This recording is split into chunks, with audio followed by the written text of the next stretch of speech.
Steve Gardner does a great job covering baseball for USA Today. Get his thoughts on the NLCS and the ALCS and what transpired last night. Joins us on the Boardwalk Honda Hotline. Steve, how are you, my friend?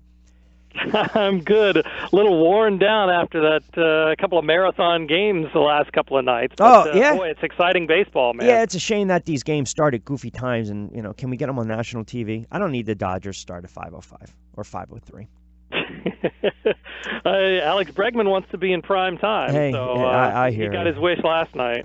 Let's start with the well, you know what? Let's start with the Dodgers and the Brewers. And listen, you and I have gone back and forth for years on regarding Clayton Kershaw, generational pitcher. He's a Hall of Famer. He got shelled in the opener, and then he comes back, and great pitchers typically when they bounce back, they say, get on me, guys. I'm going to carry you guys through. And last night, he was absolutely brilliant. I want to see him, if they get to the World Series, do it again. But last night, they needed Clayton Kershaw, and he delivered. Yes, he certainly did. And that's what people have been waiting to see from Clayton Kershaw, the guy who is dominant and just can keep going out there, save the bullpen, and shut the other team down. Exactly what he did. And that was classic Clayton Kershaw. 7 innings, 1 run, 3 hits, 9 strikeouts. Thank you very much. Turn it over to Kenley Jansen. Yep, yeah, absolutely. I was a little surprised, though, when you're Milwaukee and all of a sudden you're kind of bailing on your starter. I mean, that was – you watch that game unfold, and I get it. If a guy doesn't have it, he doesn't have it. But, I mean, it was just – I don't know. I thought they were. I don't like Counsell's line of thinking going into that game last night. I mean, what do you think of the job he's done thus far in this series? I think it's been great. What didn't you like last night? I don't like how they sit there. Yesterday afternoon. Well, I mean, again, are you going to go like this whole let's throw a guy out there to face one guy, and then all of a sudden we're going to go with a guy that can get us maybe 2 or 3? I mean, some of the stuff I just saw yesterday, I don't know. I think sometimes you overmanage, you overthink. I can't really. I can't really. Here's the thing. He puts Miley in pulls him after one batter. Yeah. Yeah, he wasn't going to face any more than that. What he wanted to do was get the left-handed starter out there, get the Dodgers to put their lineup out with that would face a left-handed starter. Woodruff was going to be the guy that was going to go the majority of the beginning of the first innings anyway. So why not go ahead? And the Dodgers were kind of ready for that. You saw Cody Bellinger leading off, left-handed hitter. So they didn't think that Miley was going to be in there very long. Max Muncy was in there, started at second base. So the only guy that they really burned was David Freese. And I think, they knew, Counsell knew that he was going to have Miley. He wasn't going to start Miley on short rest for Game 5. He was going to wait till Game 6 when he was on full rest. It was his throw day. So you'd let him go out there. If he gets the first guy out, great. Maybe he faces Justin Turner in the number 2 spot. Maybe he doesn't. But Woodruff was always going to be the guy that was going to get the majority of the innings there. And it's one of those cases where after that happens, Woodruff gave him 5 really good innings and then sort of ran out of gas. Maybe if you want to nitpick, you can say he should have gone ahead and pulled him after 5 and let the bullpen take over there. So you're using 7 pitchers to get through 13 innings the previous night. So you look at that yesterday, your best course of action or a smart move to take a guy out after one batter and burn through 6 total pitchers? Miley wasn't going to be available anyway, so it's not like you're burning him. Woodruff went 5 innings. That's fine. And the rest of the guys, everybody with the exception of Josh Hader and maybe Jeffress was available yesterday. So go ahead and get the outs that you can. I look at it this way, Rich.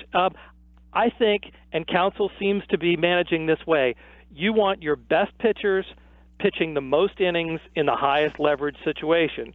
And knowing that you can't pitch Josh Hader all the time in every game, he's allocating basically what he's got is 2 starters who are okay, and the rest are bullpen guys, and he's basically trying to get as much as he can out of all of those guys. Then when you watch that unfold, I guess they didn't start really a right heavy lineup. I mean, do you think the plan was for Roberts? Let me put more of a balanced lineup because they were expecting them to do that. Yeah, I think so. And I think, Counsell had his idea what he wanted to do, and I think Roberts had a pretty good idea of what might happen. So the chess game continues. Roberts played, a little both sides because he did have David Freese in there, who got pinch hit for with Jock Peterson later on. Listen, I know, Steve. I know that was the plan. I mean, he's going to start games. I don't know. I just don't agree with it. I understand that was part of the plan. I don't know. I'm indifferent on it. I'm just indifferent on it. I'll say one last thing on that. Yeah. One last thing on that is that the Brewers don't have the starting pitching to be able to compete with the Dodgers. So what they have to do is piece it together, and that's what Counsell's been doing.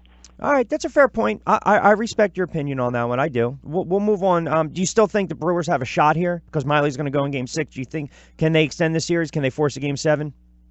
I think so, yeah. They're going home, and they play awfully well there. They've got the guys that can, the starting pitchers that they do have, the guys that have been the best, Miley and Chacin, going in 6 and 7. I think that's certainly up there with what the Dodgers can throw out. So, yeah, I think the Brewers have a decent shot. All right, what did you think last night with the instant replay and the home run and everything that transpired? I'll tell you what, initially I thought it was a horrible call because I thought that Mookie Betts clearly was in the seats and was battling the fans in the stands. Looking at replay and looking at things from all the different angles, I'm not so sure. I think probably the right call was made. It's a 50-50 kind of thing, and I'm probably 55. The right call was made, and 45. It was an interference. So you're surprised. You can't really tell. You're surprised that I'll disagree with you on that too. Do you Go ahead, do you remember? It was I think it was Game 4 of the ALDS in 2013. The right, refresh my memory. Oakland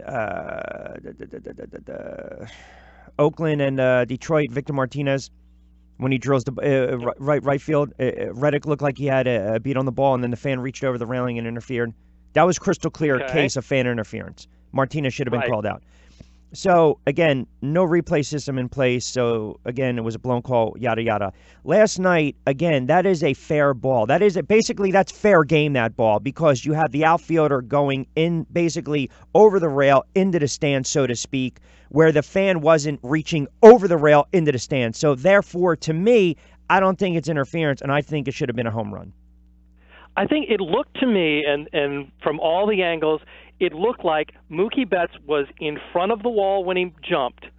And if you extended that, it's only a 7-foot wall at that point at Minute Maid Park. If you extended the plane going straight up, Mookie Betts is jumping up and is above that wall. I think the fans are standing up, and they are reaching right in front of them, right above the wall. I think it's right along the line there, and it could certainly go either way. I think if no fans are there, Mookie Betts makes that catch 99 times out of 100. So that's why I think the interference was the right call in retrospect. We had a caller call up, and when we were dismissing the replay and everything, and I guess the solution was, well, you got to do something with the outfield, the fences in the stadium. Now, I mean, I'm just thinking, okay, let's restructure every stadium in baseball. And I kind of chuckled at it because it's always after the fact, but I understand what the caller was saying.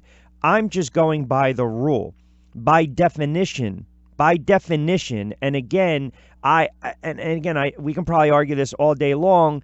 It clearly affected the game. It clearly affected the outcome of the game. And I know Boston still had big time hits when they had 2 outs, and you give them credit. But what does baseball need to do? To me, it's a broken replay system. It is. That's the way I look at it. I don't know that there's really anything that could be done. The one camera, we saw the guy with the security guard blocking perhaps the best angle that we had on the entire play. So that camera angle out of the picture, you have to make do with what you have. Some stadiums, I think Dodger Stadium has, a gap in between where the end of the bleachers and the outfield seats are. Wrigley Field has the basket. Yep. So, I mean, some stadiums do have that kind of dividing line where you won't have any fan interference. But I think at this point, I don't know that there's really anything to do other than try and get the call right. And if you have the replay technology, try and get the call right. But fans certainly want to be part of the game. They want to be as close as possible.